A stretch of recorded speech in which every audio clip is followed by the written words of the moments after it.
Hello guys, welcome to my new blog. আজকে যাব হচ্ছে গিয়ে ঘটিয়ারানি বাজার করতে। মাও যাচ্ছে বাজার করার জন্য, কারণ সবজিও নেই, মাছ আনবো আবার তেলও আনবো। আমি একলা তোমাদের কিছু মনে রাখতে পারবো না, তাই মাও যাচ্ছে আমার সাথে। মাকে নিয়ে গেলাম আজ ঘটিয়ারানি বাজারে। তোদের সাথে কথা বলতে বলতে চলে এলাম বাজারে। বাজারে মা ওই 1 কিলো শসা নিল।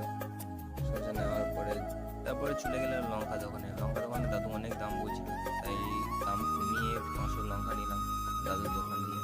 তারপরে চলে এলাম আরেকটি দোকানে, যেখানে ফুলকপি, বেগুন, ভেন্ডি সব কিছু পাওয়া যাচ্ছিল। তাই এখান দিয়ে কিছু সবজি নিয়ে নিল মা।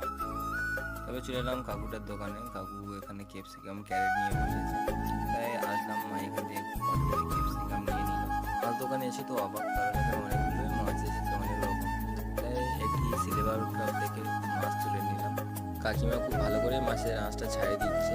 ছাড়িয়ে দেওয়া হয়ে যাওয়া কাকুর কাছে দিয়েছে। কাকু এবার ছোট ছোট করে মাছের পিসটা কেটে প্যাকিং করে দিয়ে দিল।